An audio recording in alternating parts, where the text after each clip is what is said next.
Hello, dear students. I welcome you all on behalf of Sri Jendra Rank Zone classes. Dear student, in we are in a continuation of the chapter that is microbes and human welfare. And today we are going to talk a new topic that is microbes in sewage treatment. Dear students, we know that a lot of domestic wastage humans produce, and this domestic wastage are ultimately passed through the water. And the whatever the from a particular area, whatever the wastewater which is released, that is known as water municipal wastewater, that is a sewage. Now if we pass this particular sewage directly to the river, it's going to be contaminated, so it need to be purified.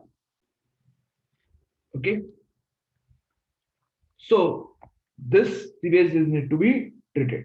Okay, so when we talk about the microbes used in the sewage treatment plant, dear students, we know that large quantity of wastewater are generated every day in cities and towns. Okay, and that is flushed to the river. So rivers are getting contaminated or streams are getting contaminated. Okay, and ultimately they are released in the ocean. So a major component of this wastewater is a human excreta, and the major component is human excreta that is contaminating this water. So municipal wastewater is called a sewage. Okay, okay, and this municipal wastewater, if we talk, it contains large amount of organic matter and microbes, many of them which are pathogenic as well. Okay, so it contains organic matter, microbes, and some microbes are pathogenic as well.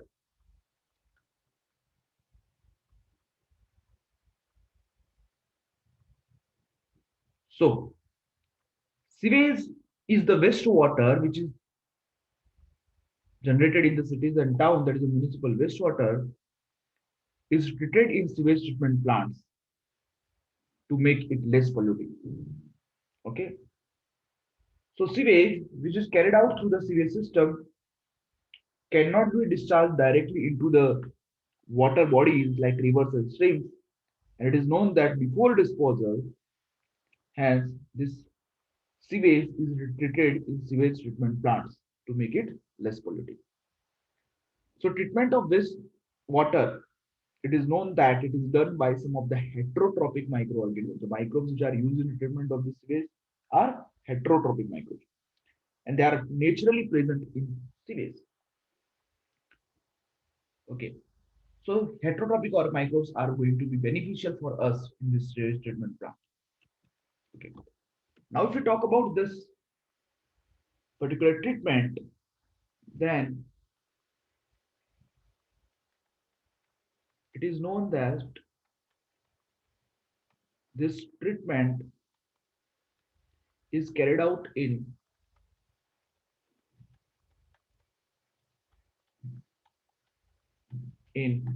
following steps.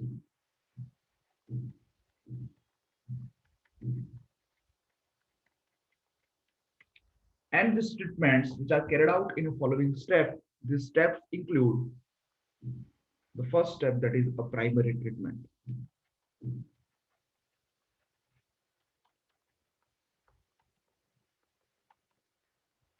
The second is secondary treatment.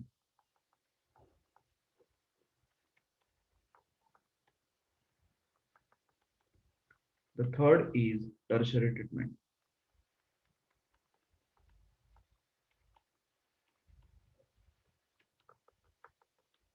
Okay, this three way the whole process is carried out.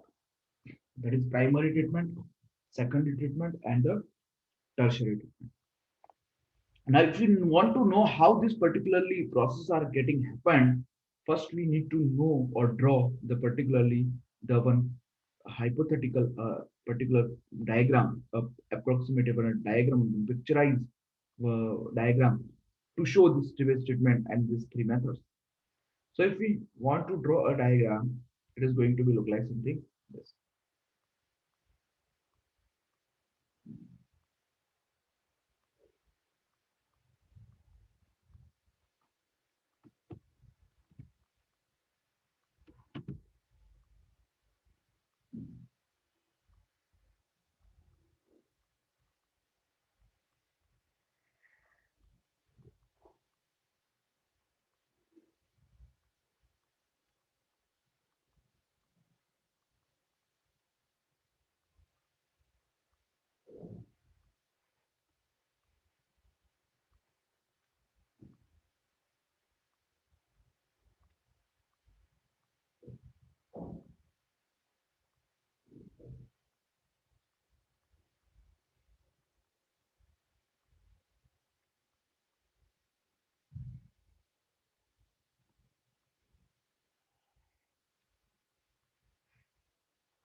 This diagram depicts how the sewage treatment plant works.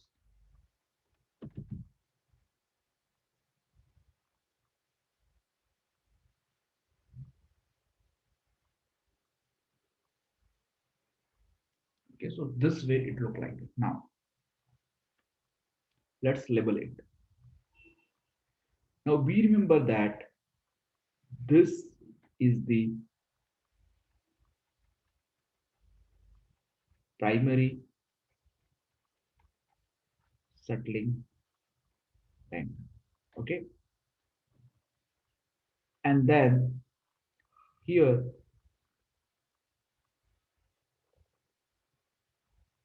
there is one aerator.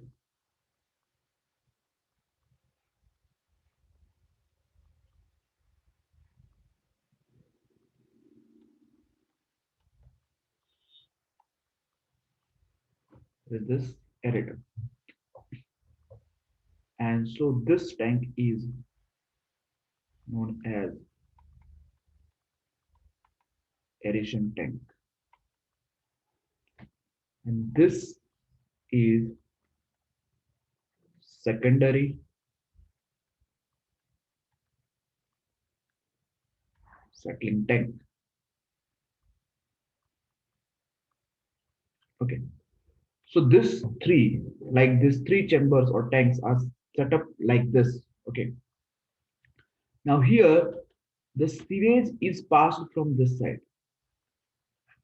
to the primary settling tank. And in this primary settling tank, we will see that a sequential filtration and sedimentation will occur. So in primary treatment, what will be happen? It is considered that it is a physical treatment. I will write all the points in the later part, but I am making you to understand here. So here the sewage is passed through here, and the primary treatment will be done in this primary settling tank. And in this process involves the removal of large and small particles from the sewage. And whatever the large and small particles from the sewage, they are particularly removed by the filtration and sedimentation. In sequential filtration, the floating debris are removed by the sequential filtration. And in sedimentation, whatever the large, small rock or pieces are there that are going to be settled here. So sedimentation, a grit, that is a soil or small pebbles, are removed at the sedimentation. And here you will find the primary effluent. So these are going to be primary effluent, and this is going to be primary sludge.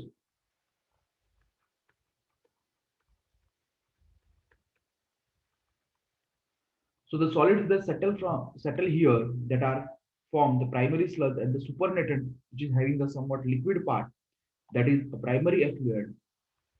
Now this primary effluent transferred from the primary settling tank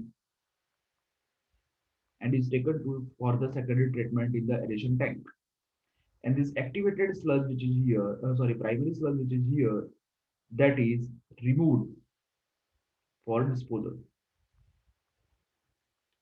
So here what is going to take place? Primary sludge disposal. So if here we can say in this sludge, some soil, some small pebbles, some floating debris have been removed, means this water is somewhat clear than the sewage. Now it is not pure, but it is clear. Now it is passed on to this particular aeration tank. And in aeration tank, when it is passed, this primary effluent has its microbes. So the primary effluent is passed to the large aeration tank where it is constantly agitated mechanically and air is pumped. Air is pumped here and they are constantly agitated. Okay, they are mixed up. Okay. Now aeration tanks show a vigorous growth of useful aerobic microbes. Here microbes are there. So these microbes will particularly here increase their number and they will digest the organic matter. So when they will digest this organic matter, they will need oxygen, they will use oxygen and they will digest it. Now, after the particularly what treatment, the effluent of the aeration tank, which are passed to the secondary settling tank, and in secondary settling tank also what will happen? the some effluent will be obtained and the other component will be get settled down. This is known as secondary effluent or clarified effluent.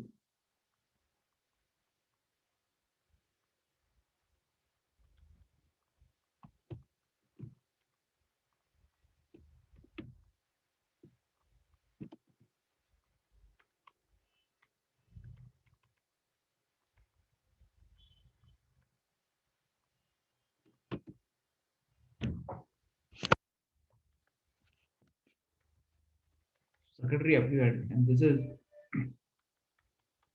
activated sludge, which will have other microbes of this microbes like fungus and bacteria along with this.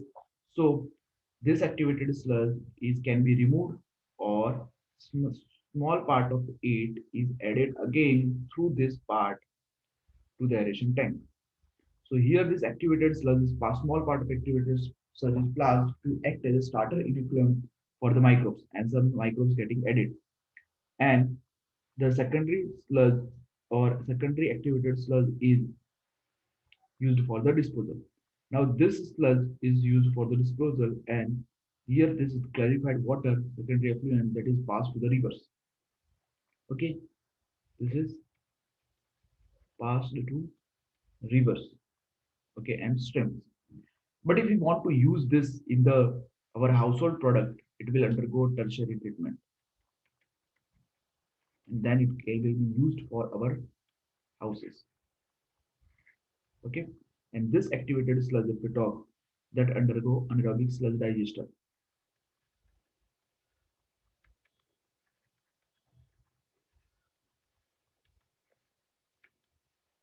Okay, so this is the way how this particular happens.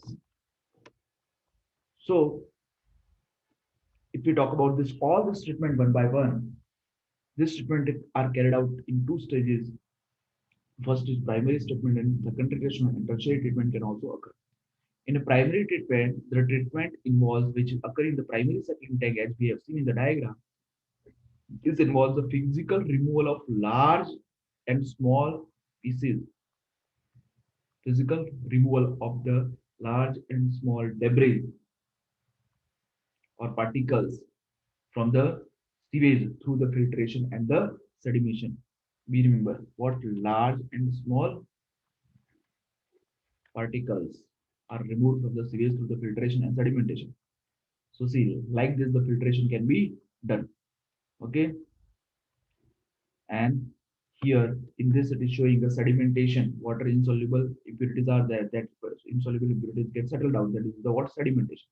So this through these two things, the primary treatment is done. And these particles are removed in a stage-wise manner. Initially, floating debris are removed by sequential filtration, means large filters are there. Through this, a continuous filtration occurs, and sequential, several times the filtration will occur, and the floating debris will be removed. Now, floating debris will include what? Some polythene bags are there, some clothes will be there, pieces of clothes will be there. Okay, some plant materials will be there. That large plant material, and all these are removed in the filtration. Now, see, this is the floating debris you can see here.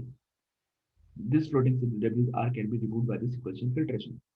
Okay. Now, after filtration, the grit there, this particular water or sewage should have a soil and small pebbles. So this is known as grit. Now, this soil and small pebbles, which are known as grit, that is removed by the sedimentation. Okay. So they will be, are going to be settled down. And after settling, you will have a primary effluent and the primary sludge. Okay, primary sludge is used for the disposal, and the primary effluent will be passed on to the aeration tub. So all the solids that will settle down from the primary sludge and from the primary sludge supernated from the effluent. So here you can see in this diagram that this particular primary settling tank here the sludge is passed on, and this is a particularly primary effluent. Sedimentation will occur and suspension will occur and sedimentation will settle down at the base, the upper part here is suspension. So the effluent from the primary settling tank is taken into secondary treatment plant, that is a secondary treatment for the secondary treatment. Okay, now what will happen in the secondary treatment that we need to understand.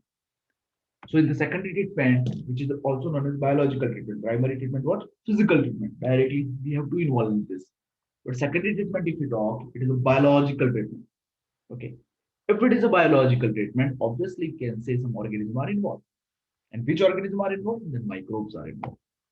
So the primary effluent, which is obtained in the primary treatment that are passed to the large aeration tank, and where it is constantly agitated mechanically and air pumped into it. The aerator is installed in the aeration tank, which particularly to keep on providing air to this aeration tank, because the heterotrophic microbes are there in the aeration tank. They need this oxygen. Okay, so this is the particularly aeration tank. Now this aeration tank allows or show a vigorous growth of useful aerobic microbes. Okay, and these useful aerobic microbes are heterotrophic microbes. And this heterotrophic microbes forms a flux. Now, what is the flux? So this aeration tank have microbes like bacteria and fungi. So this flock, the masses of bacteria are found to associated with the fungal filaments, and by associating with the fungal filament, they form a mesh-like structure, a net-like structure, a messy structure that is known as the flux. So flux include what? Bacteria and the filaments of fungus. While growing, it is known that these aerobic bacteria consume the major part of organic matter in the effluent. They are going to degrade these microbes. What they are doing to? They are heterotrophic. So they will consume this organic part in the effluent and going to particularly degrade it.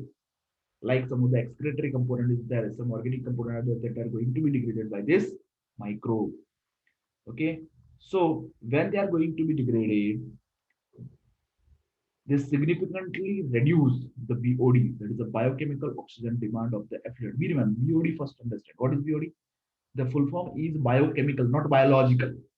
We are studying biology, so don't write it as biological. It is a biochemical oxygen demand. Now, when we grow this particular microbe, how they reduces the BOD? Now, first, to understand this, we need to understand the BOD. So BOD is a biochemical oxygen demand, and the sewage water is treated till the BOD is reduced. Means BOD is a biochemical oxygen demand. Means these are the aerobic bacteria. They have much demand of oxygen to degrade the organic matter. So if organic matter is large in this aeration tank, then there is a much need of oxygen from the outside. Means the BOD is higher.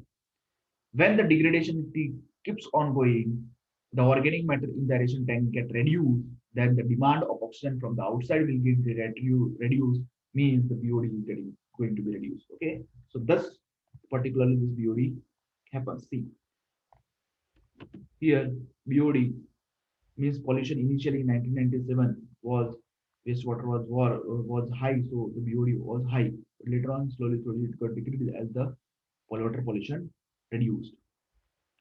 So what is BOD? So BOD is refers to the amount of the oxygen that will be consumed if all the organic matter in 1 liter of waste were oxidized by bacteria. Whatever the waste, okay, is present in 1 liter of water, that organic matter are oxidized, and for this oxidation, the bacteria need oxygen. So that the demand of oxygen is refers to the BOD. So if the organic matter is high, the oxygen need demand is high, means BOD is high. So the BOD test will measure the rate of uptake of oxygen by the microorganism in a sample of water. Okay, and indirectly, BOD, that is biochemical oxygen demand, is a measure of organic matter present in the water. Why? Because greater the organic matter in the aeration tank on the water, the greater will be the oxygen demand, greater will the BOD. So when organic matter with the time get degraded and the organic matter in the water will get reduced, so such a way the BOD will be reduced. So greater the BOD of wastewater, more it is polluting. Okay? So once the BOD of sewage or wastewater is reduced significantly, the effluent is then passed into the settling tank where the bacterial flocks are allowed to sediment. The settling tank is secondary settling tank. Okay.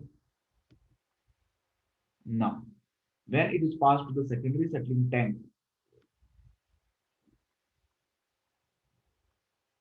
where there a sedimentation will occur, and the sediment which are formed, which contain a flocks, that will have, that is now called as activated sludge.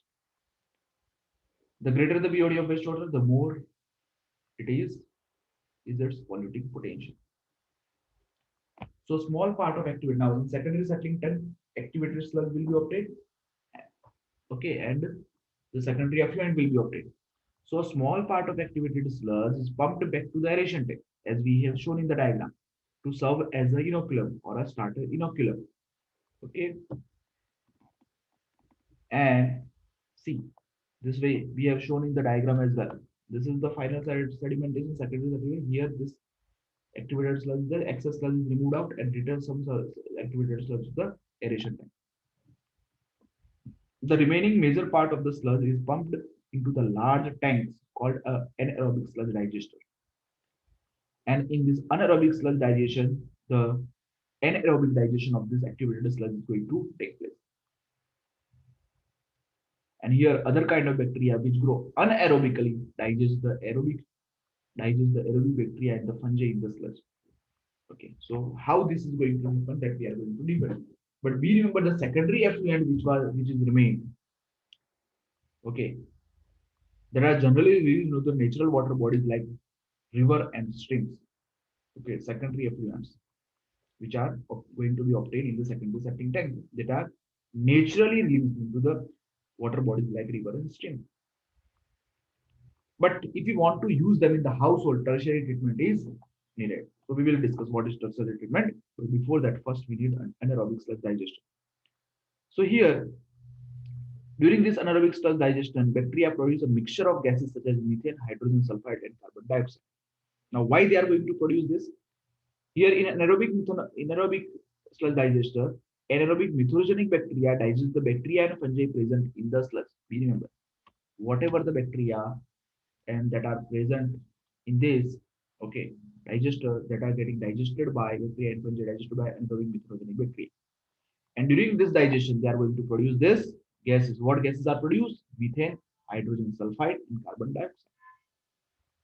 And this gases combinedly, that is methane, hydrogen sulfide, and CO2, that combinedly form a biogas which can be used as a source of energy, as it is inflammable, that can be used in household for the what, a particularly inflammation.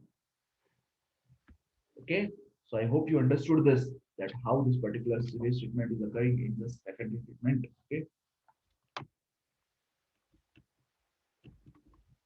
now after this, if we want to use the secondary effluent, okay, then tertiary treatment will be done.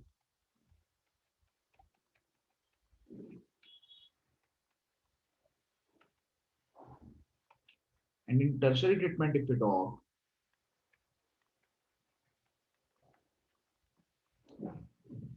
if the wastewater to be,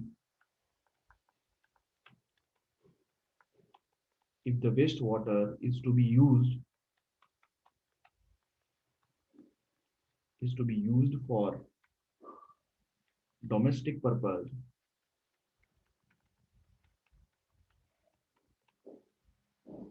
then tertiary treatment is done.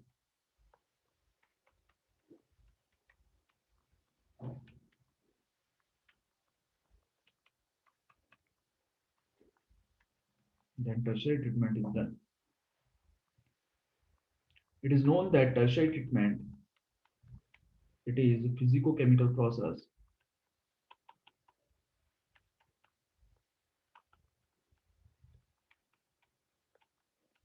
It is a physico-chemical process in which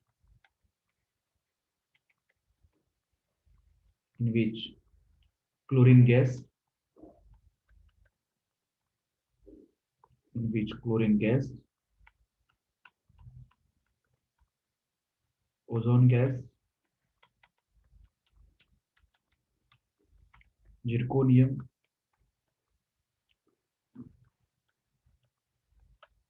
perchlorate,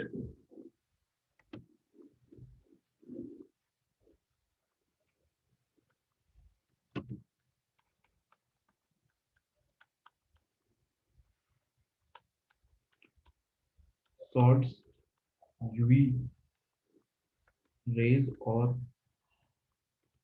reverse osmosis, etc., are used to remove DDT, pesticides, pathogens, and turbidity of wastewater. So by such treatment in tertiary, we can use that particular tertiary water in tertiary treatment after tertiary treatment with the wastewater in our domestic purpose. Like we know that by the reverse osmosis in our houses, we install reverse osmosis RO that particular purify the water and then we drink it. So that is the particular example of tertiary treatment. So microbes play a major role in treating millions of gallons of waste water every day across the globe. If we talk, microbes are playing a major role in treating the millions of gallons of waste water every day across the globe. And so this methodology, that is particularly sewage treatment plants, has been practiced for more than a century now in almost all parts of the world. However, the number of sewage treatment plants has not increased enough to treat such large quantities because a large amount of domestic wastes are produced. So the untreated sewage is often discharged directly into the rivers, leading to their pollution and increase in the waterborne diseases. So in India, if we talk, to increase the number of sewage treatment plants, the Ministry of Environment and Forest has initiated the Ganga Action Plan and the Yamuna Action Plan. These two plans, okay, by the Ministry of Forest launched. And why? Because due to the increasing urbanization, sewage is being produced in much larger quantities than ever before. So urbanization increasing and the sewage is produced in large quantities. So the number of sewage treatment plants has to be increased enough to treat such large quantities. And untreated sewage will start directly to the rivers that increases the pollution of the water. So in the Yamuna Action Plant and River Action Plant, we know the Yamuna and Ganga are the two important rivers of India. And under this plan, it is proposed to build a large number of sewage treatment plants so that only treated sewage may be discharged to the rivers. So around the bank of this particular rivers or the side of these rivers, so many sewage treatment plants will be developed. So the water which is sent to this particular rivers will be discharged after the treatment. So microbes can be used to remove the toxic substances that are accidentally released into the environment. Also, so microbes can be used to remove toxic substances also that are accidentally released into the environment, such as oil or chemical spills and lands contaminated with toxic wastes can be, and this process is known as bioremediation. It means if the microbes use a particular this heavy metals and toxic chemicals then and absorb them, then it is known as bioremediation. Okay, such a way the bioremediation can help. And that is all about what sewage treatment plant. So let's discuss some of the questions. Municipal wastewater is called. We know that it is obviously a sewage. Sewage is treated obviously treated in sewage treatment plants. The sewage water is treated till the BOD is reduced, that is a demand of oxygen from the outside. Okay, so that is all about the sewage treatment plant. I hope you understood well. Thank you. All the primary, secondary, and tertiary treatment we discussed in the proper manner. We remember in the aeration tank, aerobic microbes are used, but in aerobic sludge digester, anaerobic microbes are used. Okay, so that is all about this particular sewage treatment plant.